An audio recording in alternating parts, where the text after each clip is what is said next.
Assalamualaikum warahmatullahi wabarakatuh. Apa kabar? Selamat datang di Evio Share.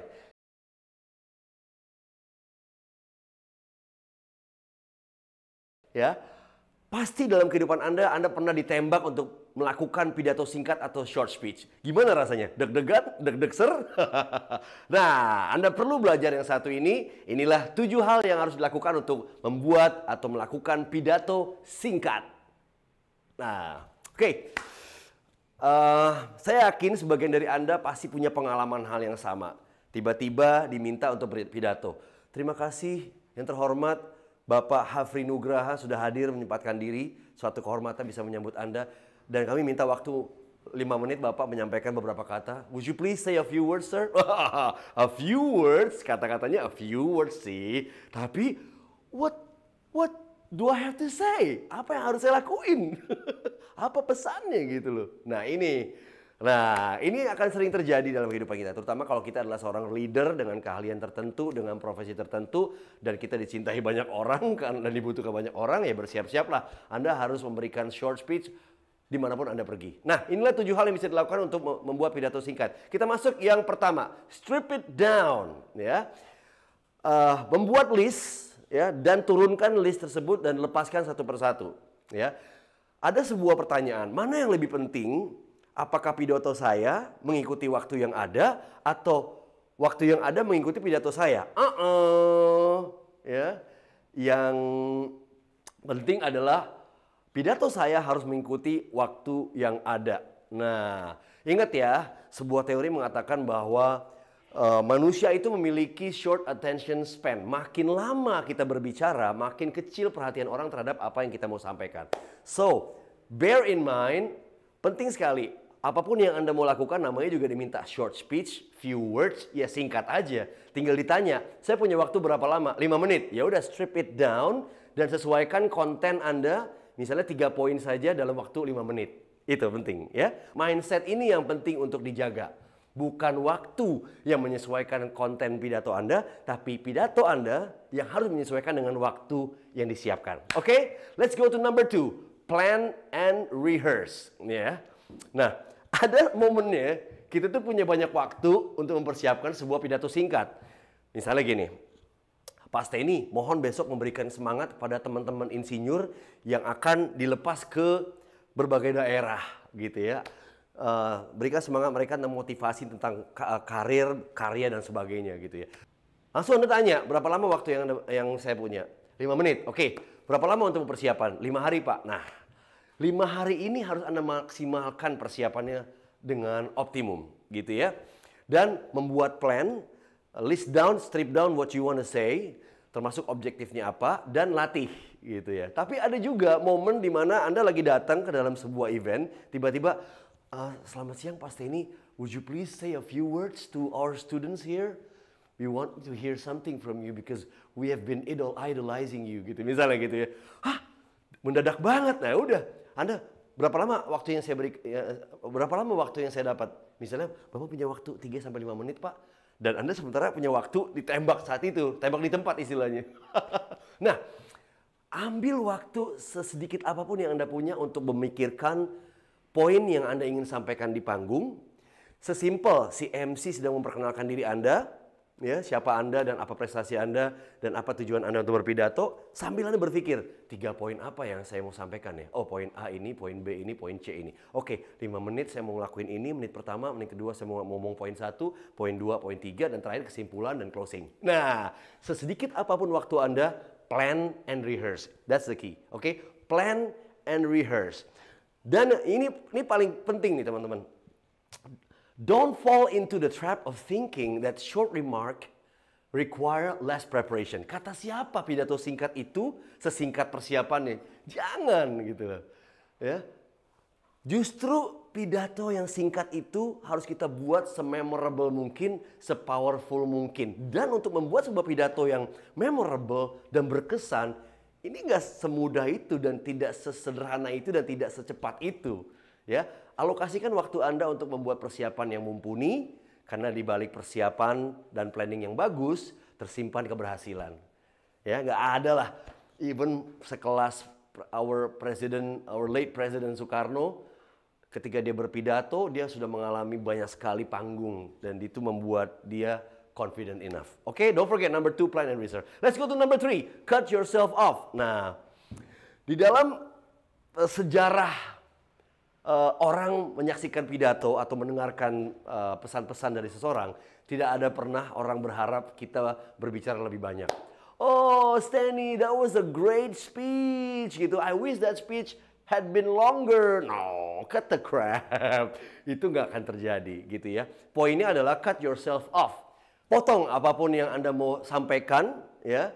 Cut yourself off, gitu ya, dan make it more effective and efficient, gitu ya. Kalau Anda diberikan waktu 5 menit, ya, potong 20% dari 5 menit tersebut untuk Anda berjaga-jaga untuk buffering, ya, atau mungkin memberikan waktu buat audiens bertanya. At least if you're given 5 minutes, potong 20% dari 5 menit, yaitu 4 menit saja. Dan proyeksikan 4 menit tersebut, gitu ya. Tapi ini penting sekali supaya Anda lebih disiplin masalah waktu, ya, tapi tidak terburu-buru sehingga akhirnya bikin orang bingung, gitu loh.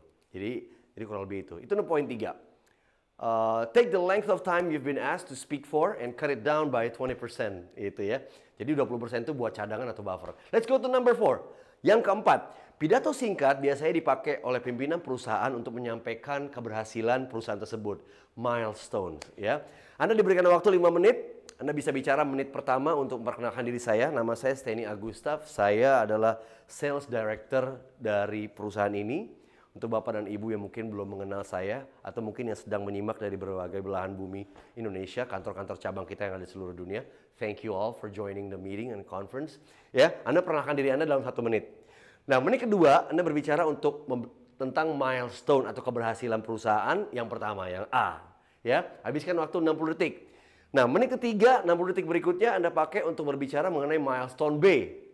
Dan terakhir, menit keempat Anda pakai untuk membicarakan milestone C. Udah berapa menit tuh? 4 menit. Dan tinggal tersisa 1 menit. Nah, 1 menit ini yang Anda pakai buat buffering, ya, buat jaga-jaga ketika Anda mungkin berbicara lebih panjang, ya, atau Anda bisa manfaatkan buat fine tuning atau memberikan kesempatan buat orang bertanya 1-2 pertanyaan, gitu dan sebagainya.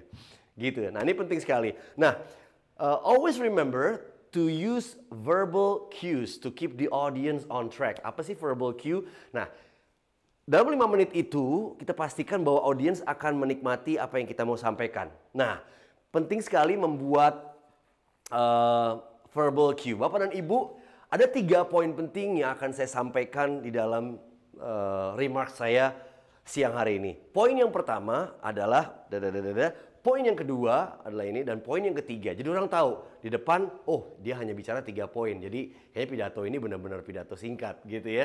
Ya, jadi pakai verbal cues atau petunjuk kata-kata untuk menyampaikan pesan Anda, gitu ya. Itu kurang lebih. Yang kelima poinnya. Nah, show, don't tell. Untuk pidato singkat atau short speech, akan lebih efektif ketika kita menunjukkan sesuatu ketimbang kita bercerita sesuatu. Sebuah contoh gitu ya. Anda punya satu barang yang ketika Anda tunjukkan dan Anda ceritakan, itu akan lebih mudah membuat orang memahami apa yang Anda mau sampaikan. Let me give you an example. Good afternoon ladies and gentlemen. Selamat siang Bapak dan Ibu yang kami hormati. Suatu kehormatan saya Stanley bisa hadir siang hari ini. Anda tahu ini handphone apa? Ya, ini handphone. Nggak penting tahu serinya apa. Tapi handphone ini adalah handphone yang paling bersejarah dalam perusahaan kita. Kenapa? Lewat handphone inilah saya berhasil menelpon corporate customer kita di Hungaria. Dan kita berhasil mendapatkan deal sebesar $75.000 lewat telepon ini. And thanks to Pak Mariono yang sudah memperkenalkan saya dengan customer baru kita yang ada di Hungaria. Dan akhirnya kita berhasil mendapatkan deal $70.000. Dan inilah kenapa saya bilang sebagai handphone bersejarah. Itu contoh ya. Dengan nunjukin handphone, at least kita membuat orang perhatiannya fokus kepada handphone ini. Dan orang akan bertanya-tanya, maksudnya apa sih si pembicara memperlihatkan handphone? Nah, disinilah Anda bermain elemen of surprise. Artinya Biarkan orang bertanya-tanya, apa sih maksudnya ngeliatin handphone ini? Apa maksudnya? Kalau perlu Anda tunjukin hasil chat Anda atau nomor telepon tertentu, gitu-gitu ya. Another example. Ladies and gentlemen, I have to say that this pen is one of the most valuable pens in the world. Bolpen ini adalah bolpen yang paling berharga di dunia. Kenapa? Karena lewat bolpen inilah saya berhasil meyakinkan customer kita yang ada di Hongaria dan mereka menandatangani kontrak senilai 75.000 US dollar.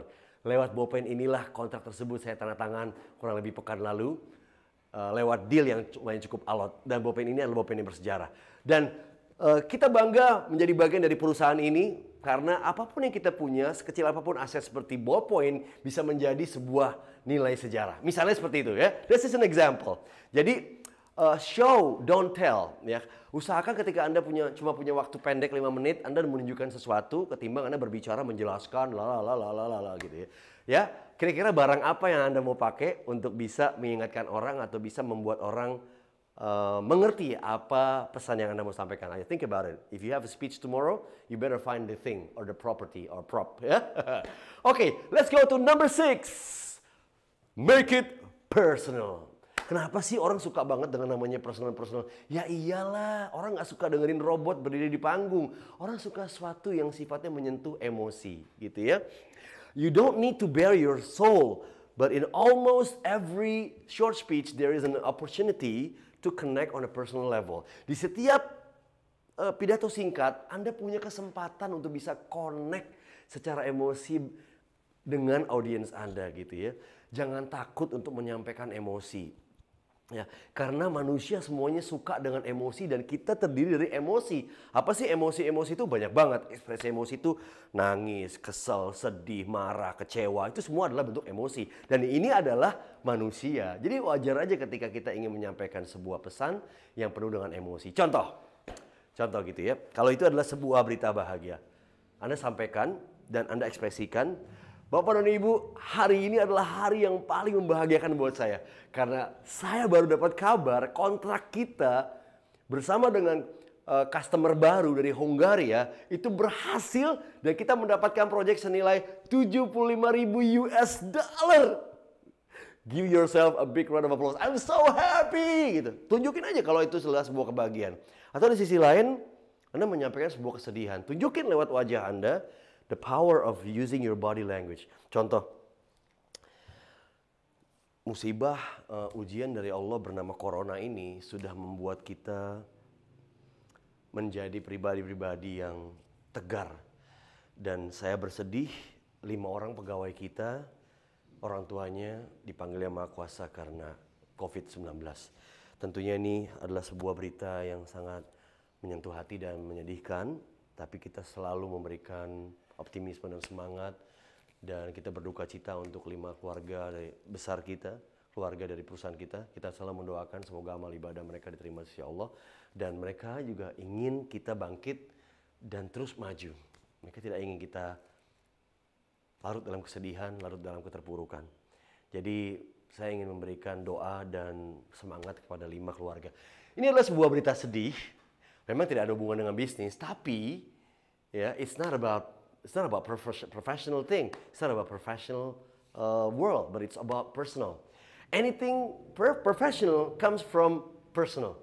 Apapun yang bisa dibilang karya profesional datangnya dari hal yang personal, gitu ya. Jadi dia selalu berhubungan antara personal dan profesional. Jadi kalau Anda punya waktu 5 menit untuk mengguncang atau untuk mengirimkan pesan secara emosional, lakukan. Make it as personal as you can.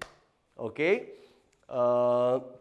Jangan malu untuk mengekspresikan wajah ketika itu sebuah berita bahagia. Jangan malu untuk menyampaikan kesedihan ketika itu kesedihan atau kekecewaan dari Anda. Karena saya yakin Anda bisa audiens akan menemukan pelajaran di balik cerita atau pidato Anda, sekalipun emosinya mungkin emosi sedih atau emosi kecewa. Oke? And this would conclude the last number 7. Speak up. Kayaknya kekencangan yang ngomongan saya. Oh, that's what I'm doing. That's what I've been doing starting from number 1. Speaking up. Speak up means berbicara dengan powerful Apalagi ketika Anda harus menghadapi 5.000 orang di dalam sebuah ballroom, ya Anda punya teknologi, headset, apapun itu, tapi orang bisa melihat confidence level Anda ketika Anda tidak speak up. Jadi speaking up is very important gitu ya. Dan semua persiapan yang Anda lakukan kayak cutting, organizing, menyampaikan emosi itu akan percuma ketika Anda tidak bisa berbicara dengan lantang, dengan pas gitu ya. Jadi gini, ada sebuah trik yang biasanya dilakukan oleh para pembicara kelas dunia. Biasanya gini, dia sebelum memulai, dia bertanya dulu, Bapak dan Ibu, ada yang bisa dengar suara saya? Yang bisa dengar suara saya boleh angkat tangan. Nah, Anda bisa ngelihat di baris mana yang bisa mendengarkan. Baris depan, nomor 1, nomor 2, nomor 3, 5, 6, 7 kok nggak ngangkat tangan? Berarti mereka nggak mendengar. Nah, ini sebuah kelemahan. Oke, mungkin Anda bisa ngelakuin sesuatu, misalnya berbicara kepada panitia untuk menaikkan volume, atau mungkin Anda turun mendekat kepada orang yang ada di level belakang yang tidak mendengar suara Anda. Pastikan bahwa memastikan mereka mendengar konten atau speech Anda itu adalah sebuah tanggung jawab buat Anda sebagai seorang public speaker atau seorang presenter gitu ya. It's your responsibility gitu ya. So you have to project your voice. Anda harus memprojekkan, Anda harus menyasarkan suara Anda tepat sasaran dan berbagi ke semua level dari audiens tersebut supaya mereka dipastikan mendengar. Bagaimana mereka membuat perubahan ketika mereka tidak tahu apa perubahan yang Anda sampaikan? Bagaimana mereka akan tergugah ketika mereka tidak mendengarkan apa yang Anda sampaikan? So this is about a simple principle of communication gitu ya teman-teman. Ya, jadi itu penting sekali. Nah, itulah 7 poin, and I'm gonna leave you with a little summary. Saya akan tinggalkan Anda dengan kesimpulan penting yang secara singkat harus kita perhatikan. Ada 7 hal yang harus kita lakukan untuk membuat pidato singkat atau melakukan pidato singkat. Yang pertama adalah strip it down. Apapun pesan yang Anda mau sampaikan, ditulis, list down, dikasih strip gitu ya, di list, dan pastikan bahwa pidato Anda harus menyesuaikan dengan alokasi waktu. Ya, kalau Anda punya waktu 5 menit, ya ambil 20% dari itu untuk persiapan, tapi yang pasti pidato Anda harus menyesuaikan dengan itu. Dibuat list apa yang Anda mau sampaikan. Yang kedua adalah plan and rehearse. Berapapun waktu yang Anda punya untuk mempersiapkan sebuah pidato singkat, persiapkan lebih awal lebih baik. If you have 5 days, you can start preparing from day 1 until day 5 gitu ya. Setiap hari Anda coba boleh. Dan tidak hanya dibikin plan yang bagus, tidak hanya ditulis, tidak hanya tapi diomongin juga wajib. Rehearse, plan, rehearse, plan, rehearse. Jangan terjebak dalam pemikiran bahwa pidato singkat itu persiapannya singkat aja. Nah, ini salah. Ini mindset yang salah. Yang ketiga, cut yourself off ya.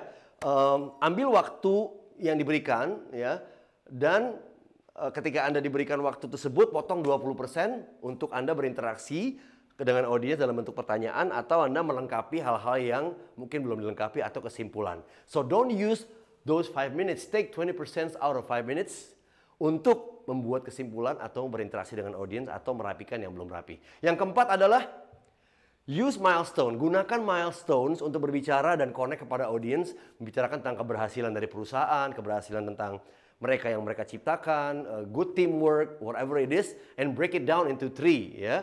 Ya, jadi gunakan verbal cue atau petunjuk-petunjuk kata-kata untuk membuat audience on track. Hadirin sekalian, ada 5 poin yang saya mau sampaikan. Poin pertama, poin kedua, poin ketiga, poin keempat. Anda masih ingat poin pertama? Anda menggunakan itu supaya mereka tetap on track. Ya, dan yang kelima adalah show, don't tell. Ya. Gambar memiliki kekuatan jauh lebih besar dibanding kata-kata. Jadi kalau Anda bisa menunjukkan sesuatu lewat gambar, it's just like Steve Jobs nunjukin iPhone-nya dan gambar apel yang digerogotin, itu berarti sekali ya. Gunakan properti atau realia atau visual aids apapun yang membuat audiens lebih mudah untuk memahami apa yang Anda mau sampaikan gitu ya. Show, don't tell. And number 6 is make it personal. Pidato apapun yang Anda sampaikan, buatlah itu menjadi sebuah pidato yang menyentuh hati, menyentuh emosi, mewakili mereka. Kalau itu sebuah semangat, angkat semangat mereka. Kalau itu sebuah note kekecewaan, jadikan sebuah catatan penting. Whatever it is, make it personal. People want to see emotion, not business. After emotion, there comes a business. Nah, yang ketujuh, yang terakhir, speak up. Ya, use your level of confidence to connect with the people. Ya, suara yang powerful, suara yang kuat itu menggambarkan otoritas dan confidence level yang tinggi. Dan pastikan semua orang bisa mendengarkan suara Anda. Karena pidato, it's not just about how great you are standing on the stage and how great content you have or speech, but it's about to build a rapport or connection with the audience. Nah, bagaimana audiens akan tahu apa yang Anda mau sampaikan ketika mereka tidak bisa mendengarkan suara Anda. So speak up, ya, confidently. Itulah kurang lebih 7 poin, 7 hal yang harus dilakukan untuk membuat pidato singkat. Semoga bermanfaat.